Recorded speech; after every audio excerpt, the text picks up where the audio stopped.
All right, let's dive into a really powerful idea today. It's called the meditative responsibility, and it kicks off with a question I think a lot of us have probably wrestled with at some point. So right away, we're hit with this huge and honestly very fair question. I mean, when you look around and see so much suffering in the world, war, poverty, hunger, is taking time to sit and meditate just selfish? Is it a kind of escape? And you know what? That's exactly what we're going to explore.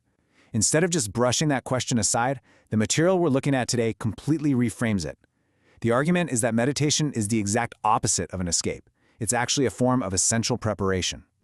Okay, so to really get that, we need to be on the same page about what meditation means here. We're not talking about just zoning out. It's defined as a precise procedure, a technique that gets us to this deep level of inner peace. And here's the crucial part. It's about bringing those qualities out into everything we do. So this really sets up this central conflict, right? The myth versus the reality. The common knock on meditation is that it's an escape from the world's problems. But the argument here is that no, it's actually a preparation to face those very problems. But how? How does that actually work? Well, the whole key, it seems, is this idea of perception. It suggests that what we call reality isn't some fixed objective thing. No, it's almost entirely filtered through how we see it. And that filter, our perception, is exactly what meditation works on. And you know the perfect metaphor for this, right? It's that classic question. When you look at the glass, do you see it as half empty or half full? The amount of water is the same either way, but how you perceive it changes everything. And the consequences of which path you choose, they are huge. Seeing the glass as half empty leads down a road of hopelessness, misery, and maybe worst of all, inaction. But if you see it as half full, that leads to hope, optimism, and just this boundless energy. So let's break that down. What does this glass half full mindset really look like in action? Well, for starters, you actually start seeing ways for things to get better. You're fueled by this energy to do good. And you don't get paralyzed when things look tough. You just keep working towards solutions. You literally become part of the solution. But here's where it gets really interesting.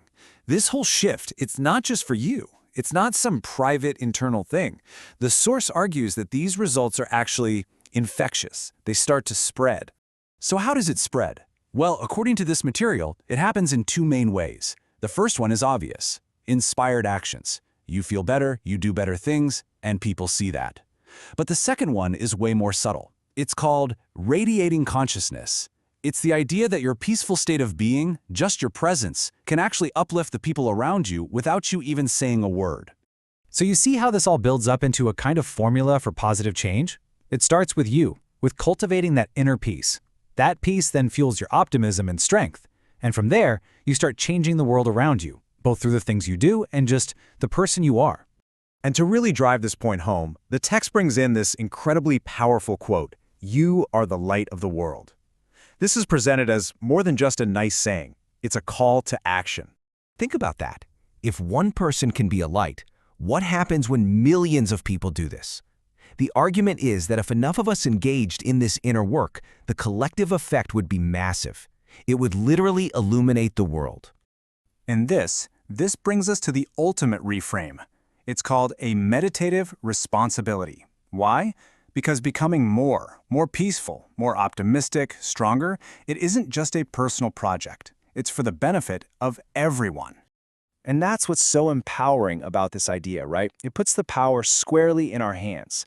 It's saying we don't have to wait for someone else to fix things. We can each do our part right now by bringing out that light that's already inside us. So what does that actually look like day to day? Well, it boils down to this really simple two-step mandate. Number one, meditate every day. You have to cultivate that inner peace. And number two, take that peace, that energy, and pour it wholeheartedly into the work that you feel is most important. It's inner work fueling outer action. And so we come back to that central metaphor of the glass. But now there's this beautiful twist. The goal isn't just a glass that's half full or even completely full. The goal is for your glass to overflow, so that all the peace and energy you've cultivated just naturally spills out for the benefit of the entire world. And we're left with this one final, really powerful thought. It's a reminder that the source of all this wisdom, this light, this power to change things, it's not somewhere out there, it's not in someone else, it's within you. The guru is in you.